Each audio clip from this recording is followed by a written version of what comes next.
आज मैं प्रोनाउन के बारे में बताऊंगा। जो कुछ रूल आपके बचे हुए थे, मैंने आपको बताया था कि काफी रूल्स और प्रोनाउन की टेबल आपको बनाई गई थी, वो सारे हम लोगों ने कंप्लीट कर लिया था। और उसके बाद देखते कि आज जो रूल्स चले हुए इम्पोर्टेंट रूल है काफी, तो आपको यह कि थोड़ा सा धैर्य बना करके, और आपको जरूरी रहेगा कि आप कॉपी पेन लेके बैठें और नोट्स बनाएं, और ज़्यादा से ज़्यादा मेरे वीडियो को शेयर करें, लाइक करें, और हमारे चैनल टू गाइडेंस को सब्सक्राइब करें। तो देखते हैं कि आज का जो मेरा रूल होगा थोड़ा इम्पोर्टेंट है। दिस दैट दीज दोस्त पे चलेगा। तो ऐसा नहीं कि आपने कभी दिस दैट दीज दोस्त का ही पढ़ा नहीं होगा, आपने सब कुछ पढ़ रखा है, लेकिन किस वे में पढ़ा है, कैसे पढ़ा है, हमको पता नहीं है। कंपटीशन में क्या आएगा, उसके एग्जाम्पल्स बताते हैं, रूल बताते हैं, कैसे फॉलो करना है ये बताते हैं। तो आइए देखते हैं अपना रूल। देख रहे होंगे कि अभी आपको बताया था कि आपके सामने दिस दैट दीज दोस्त, ये जो प्रोनाउंस है, इनका हम आपको यूज बताएंगे कि कैसे क्या करना है यूज इनका, और एग्जाम्पल्स कैसे बनेंगे। और बहुत ही इंपॉर्टेंट है, पेपर में आ जाते हैं, अक्सर आते हैं ये। तो हमें करना कैसे है, मेरा पहला एग्जाम्पल, दूसरा एग्जाम्पल, तीसरा दिस का, चौथा दोस्त का। तो अब समझते हैं कि दिस दैट दीज और दोस्त, इनका मतलब क्या होता है, इनका सेंस क्या होता है, ये सिंगुलर में यूज होंगे, ये प्लूरल में यूज होंगे। तो वही चीज है ना कि हम लोग सभी लोग जानते हैं कि दिस दैट का मतलब क्या होता है, या उसका दैट का वाव होता है, दीज का ये वे सभी, और दोस्त का वे सभी। मतलब किसी प्रकार का हम लोग बताने की आवश्यकता नहीं है, आप लोग इतने भी ऐसा नहीं कि इतना जानते ना, तो पता होगा आपको, पहले से पता होगा। तो इसका मतलब है कि मेन आपको बताने का उद्देश्य ये है कि जो दिस और दैट का यूज होता है, ये सिंगुलर के लिए होता है, सिंगुलर नाउन के लिए होता है, और जो दीज और दोस्त का यूज होता है, ये आपका प्लूरल नाउन के लिए यूज होता है। तो फिर एक रूल बनता है यहाँ पे, मैंने आपको बताया था कि हम अब से एग्जाम्पल से रूल बताएंगे, क्योंकि रूल बार बार वो छपवाना, फिर आपको नोट करना। तो नोट करने में आपको एक जब काफी कॉपी आप बनाएंगे तो बहुत ज्यादा बढ़ जाएगी, तो आपको लगेगा कि बहुत ज्यादा मैंने पढ़ लिया, तो दिक्कत हो सकती है। तो मेन आपको बताया था कि जब एग्जाम्पल आप दिमाग में रखेंगे, तो जो उस एग्जाम्पल से आप रूल का निर्माण करेंगे, रूल बनाएंगे, तो आपको बड़ी आसानी से रूल याद ही हो जाएगा। और जब एग्जाम्पल याद रहेगा तो वहीं पे जो सटीक उसी फॉर्म में आएगा हम लोग एग्जाम में, तो एग्जाम्पल की वजह से हम लोग रूल को सही करके एरर को सही कर लेंगे। तो वही चीज है ना कि अगर देख रहे हैं कि दिस और दैट, इसमें मेन प्रॉब्लम आ रही होगी, आप सोच रहोगी कि एक में काइंड ऑफ लिखा है, एक सॉर्ट ऑफ है, एक में सॉर्ट्स ऑफ है, एक में काइंड ऑफ है। तो जब कभी भी दिस या दैट आते हैं, तो अभी आपको बता चुके हैं कि दिस और दैट कैसे होते हैं, सिंगुलर होते हैं। जब दिस और दैट सिंगुलर होते हैं तो उनके साथ में इतना यही रूल है कि काइंड ऑफ और सॉर्ट ऑफ का प्रयोग करते हैं। जब कभी भी दिस और दैट के साथ में काइंड ऑफ और सॉर्ट ऑफ आएगा, तो सॉर्ट्स ऑफ का यूज नहीं करेंगे, केवल सॉर्ट ऑफ का ही करेंगे और काइंड ऑफ का करेंगे। फिर एक रूल बनता है आपका दिस और दीज और दोस्त के लिए बनता है कि जब कभी भी दीज और दोस्त सेंटेंस में आएंगे, तो उनके बाद अगर उनके बाद हमेशा सॉर्ट्स ऑफ का यूज होगा और काइंड ऑफ का यूज होगा। अब ये नहीं कि दीज दोस्त के बाद हमेशा सॉर्ट्स ऑफ ही आएगा सेंटेंस में, ये भी जरूरी नहीं कि दीज के बाद सॉर्ट्स ऑफ ही आएगा, इसके बाद काइंड। हम बोलते हैं दिस इज अ कैट, कहाँ काइंड ऑफ आया, कहाँ सॉर्ट ऑफ आया। जब कभी भी सॉर्ट ऑफ आएगा या काइंड ऑफ आएगा, तो मेन अंतर ये बताना है आपको, जब प्लूरल होगा, प्लूरल मतलब दीज और दोस्त होंगे, तो हमेशा फिर सॉर्ट्स ऑफ का यूज करेंगे, टाइप्स ऑफ का यूज करेंगे, काइंड ऑफ का यूज करेंगे। ये बहुत बार पेपर में आता है। और कभी भी अगर दिस और दैट होगा तो वहां पर सॉर्ट ऑफ और काइंड ऑफ का यूज करेंगे। पेपर में गलती कहां कर देता है, इसी काइंड ऑफ को लिख देगा। अब पहले इसका समझते हैं, इसी में लिख देगा दिस काइंड ऑफ लिख देगा, काइंड ऑफ लिख देगा। आपको लगेगा कि दिस सिंगुलर है तो काइंड ऑफ वाला लगा, ये सर ये वाला लगा, तो ऐसा नहीं है। वो काइंड ऑफ अगर लिख रहा है तो हम लोग यहाँ पे फाइंड कर लेंगे। यही जब काइंड ऑफ सॉर्ट्स ऑफ में ये आएगी तो यही एक एरर बनती है, और दिस वाले में काइंड ऑफ कर देता है, और दीज वाले में यहाँ से ये हटा के यहाँ पे सॉर्ट ऑफ कर देता है। केवल दो चीजें करता है, दीज वाले में यस हटा देता है और काइंड ऑफ सॉर्ट ऑफ से, और दिस वाले में क्या करता है, काइंड ऑफ सॉर्ट ऑफ में आपको यस जोड़ दे देता है। तो क्या होता है कि जो स्टूडेंट होता है वो एकदम कंफ्यूज होता है, तो लगता है दिस काइंड ऑफ लाइक छोटा मेन दिक्कत आती है, एरर कोई बहुत बड़ी चीज नहीं, लेकिन छोटी छोटी गलतियां हम लोग को देखनी होती हैं। उसी गलती से हम लोग क्या होता है कि कभी कभी यस या इंग्लिश, क्योंकि इंग्लिश विस्तृत है बहुत ज्यादा, इसलिए कि बहुत कम है, बहुत वोकैबुलरी है इंग्लिश में, बहुत से रूल है, लेकिन जो एग्जाम में देगा आपको बहुत छोटी छोटी गलती देगा। उसी छोटी गलती, कभी यस की गलती दे देगा, कभी वर्ड गलत लिख देगा, कभी स्पेलिंग गलत लिख देगा, ऐसा होता है। तो उसी तरीके से हम लोग इसको सही कर देंगे। तो आप बिल्कुल समझ गए होंगे कि दिस, और एक बार फिर रूल को रिवाइज करते हैं, आपको दोबारा बताते हैं। तो वही चीज है, जब दिस और दैट किसके लिए होंगे, आपको दिस और दैट का यूज सिंगुलर के लिए, और दिस और दोस्त का रूट जो यूज है वो प्लूरल के लिए। अब आपको पता है कि दिस और दैट में काइंड ऑफ सॉर्ट ऑफ रहेगा, यस वही लगाएंगे, और दिस और दोस्त में सॉर्ट्स ऑफ करेंगे और टाइप्स ऑफ करेंगे, काइंड्स ऑफ करेंगे, इस प्रकार इसमें यस लगाएंगे।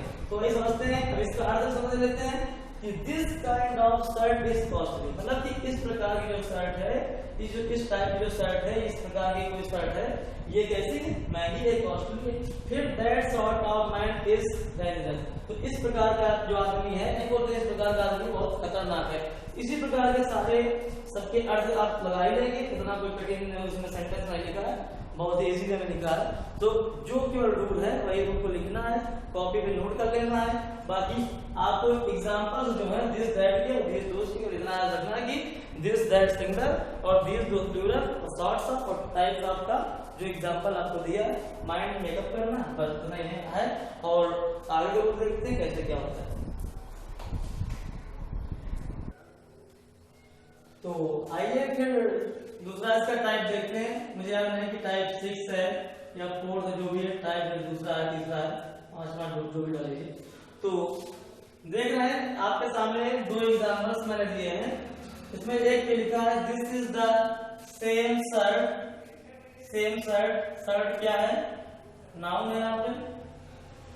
This is the same shirt that, या ये स्लैश या ऑब्लिक का निशान होता है, ये तिरछी डंडी, दैट या as I bought yesterday. This is the same shirt, इसमें this is the same shirt की बात लगाएंगे तो यही लगाएंगे, दिस इज शायद मैंने लिखा नहीं, एज आई बॉट, क्योंकि सब्जेक्ट को लिखना ही पड़ेगा।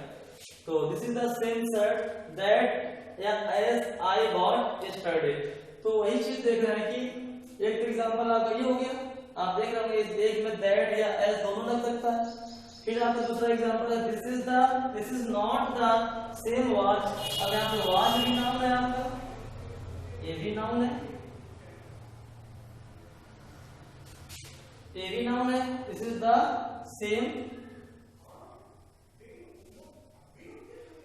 Same watch as mine.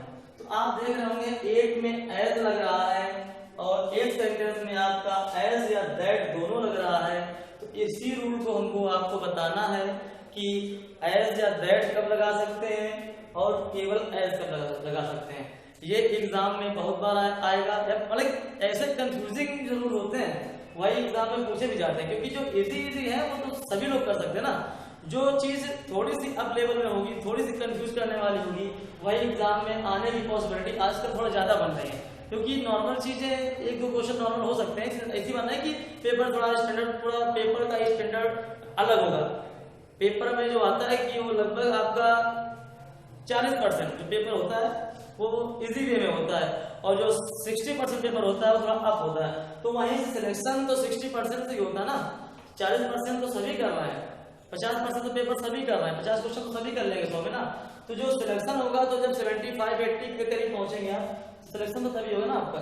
तो देखना है, आइए हम लोग रूल देखते हैं। रूल, अब इससे रूल कैसे बनेगा भाई, रूल चाहे रूल लिख के एग्जाम्पल करो, चाहे एग्जाम्पल से रूल लिखो। अब देख रहे हैं कि आप जो मैंने गोला लगाया है नाउन पे, और एक ये एज या दैट है, और दूसरा आपका केवल एज है। तो एक डाउट आपके मन में आ रहा होगा कि एक सेंटेंस में दैट या एज दोनों लग रहा है और दूसरे सेंटेंस में केवल एज लग रहा है। इसी डाउट को हमको क्लियर करना है, और इस डाउट को क्लियर करना है तो एक रूल भी इसका होगा, जाहिर सी बात है। जब रूल होगा तभी सेंटेंस बने। तो रूल क्या बन रहा है इससे, this is the same shirt that as I what study. तो इसमें एक रूल बनेगा, जब कभी भी द सेम किसी नाउन के पहले आता है और उसके बाद नाउन के पहले आता है और उसके बाद अगर कोई दूसरा सेंटेंस लिखा होगा, दूसरा सेंटेंस मतलब कि हेल्पिंग वर्ब लिखी होती है, सीधी सीधी बात ये है। तो जब किसी सेंटेंस में द सेम नाउन के पहले, आप देख रहे हैं नाउन क्या है यहाँ पे, नाउन शर्ट है, तो शर्ट के पहले द सेम आ रहा है, ठीक है। तो जब किसी सेंटेंस में द सेम नाउन के पहले आता है और फिर उसके बाद फिर तो दैट या एज का यूज करेंगे ना, अगर तब करेंगे जब उसके बाद कोई हेल्पिंग वर्ब होगी, तो दैट या एज दोनों का हम लोग यूज कर सकते हैं, ठीक है। रूल बन गया आपका। फिर दूसरे सेंटेंस में फिर वही रूल बनाएंगे, जब किसी सेंटेंस में द सेम किसी भी नाउन के पहले आता है, मतलब किसी भी नाउन वाच क्या हो गया, नाउन हो गया, जब किसी सेंटेंस में द सेम किसी नाउन के पहले आता है तो और उसके बाद कोई हेल्पिंग वर्ब या कोई सेंटेंस, आप केवल सेंटेंस समझिए, अगर उसके बाद दैट या एज के बाद कोई सेंटेंस नहीं लिखा है, केवल ये पॉजिटिव केस जो है ये माइन है, इसका यूज किया गया है। ये माइन जो होता है या क्या होता है, केवल जैसे दिस इज माय पेन, तो दिस इज माय पेन, तो इसमें क्या होता है, अगर इसको हम बोलते हैं दिस इज माइन, तो जो माई पेन होता है, जो पूरा एक ऑब्जेक्ट का फॉर्म होता है, वो माइंड में ही आपका छिप जाता है, ठीक है। तो वही बताने अगर बोलते हैं कि दिस इज इसी सेंटेंस में बोलते हैं this is not the same was that या एज आई गॉट स्टार्टेड, तो यहाँ पे दैट या एज लगा सकते हैं। अगर केवल एज का यूज तब कर देंगे जब बोलते हैं केवल माइंड, इस पे क्या होगा, यहाँ पे कोई भी हेल्पिंग वर्ब या एज के आगे कभी भी जब हेल्पिंग वर्ब या कभी भी कोई वर्ड सेंटेंस नहीं लिखा होगा, जैसे ऊपर लिखा है आपका आई गॉट स्टार्टेड, इस टाइप का यहाँ नहीं लिखा होगा, तो यहाँ पे एज से यूज कर लेंगे। अगर किसी भी द सेम नाउन है, नाउन के पहले आता है, उसमें अगर कोई सेंटेंस लिखा है तो आप दैट का भी यूज कर सकते हैं और आप एज का भी यूज कर सकते हैं। देखते हैं कि ये आपका जो टाइप है, आपका ये टॉपिक जो प्रोनाउन चल रहा है उसका टाइप 6 है। तो देख रहे हैं ना, आपके सामने एक मैंने एग्जांपल लिखा है, one should help one friend in difficulties. इसका अर्थ ये होता है कि प्रत्येक व्यक्ति को प्रत्येक की डिफिकल्टीज में उसको मदद करनी चाहिए, जो भी होता है। तो किसी प्रकार से one should do once duty, अब सभी को अपने अपने कर्तव्य का पालन करना चाहिए। इसी प्रकार के सेंटेंस आते हैं, तो अपने को केवल इतना देखना होता है कि अगर वन सब्जेक्ट है, वन सब्जेक्ट का प्रोनाउन क्या होता है, आपका वंस होता है। यहाँ पे इसका जो प्रोनाउन है, आपका जो प्रोनाउन है इसका, कि आपका वंस होता है, ना कि हिज। एग्जाम में बिल्कुल हुबहू क्या रहता है, एग्जाम में केवल वंस, अगर ऐसा क्वेश्चन आ रहा है वन से started, one two do, once duty, इस प्रकार का क्वेश्चन है, तो आपको एग्जाम में गलती करवाएगा, बिल्कुल करवाएगा।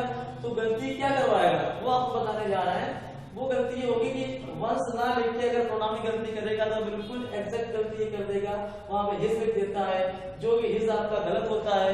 और इसी गलत को क्या होता है कि हम लोग देखते हैं कि अपने लिए हिज का प्रयोग किया जाता है कि अगर ही, जबकि ही के लिए हिज का प्रयोग होता है अपने के लिए, सब पॉजिटिव है। तो कुल मिला के अगर कभी वंस आएगा तो आप होता है कि इसका भाई एक सबसे बड़ी समस्या यहाँ पे आती है कि इसका हम लोग अर्थ निकाल लेते हैं। जब कोई भी अर्थ हिंदी में निकाल लेते हैं तो बड़ी दिक्कत में हो जाती है कि अर्थ तो निकल रहा है कि प्रत्येक आदमी को प्रत्येक सबकी मदद करना चाहिए, तो यहाँ पे एक का व्यक्ति का चल रहा है।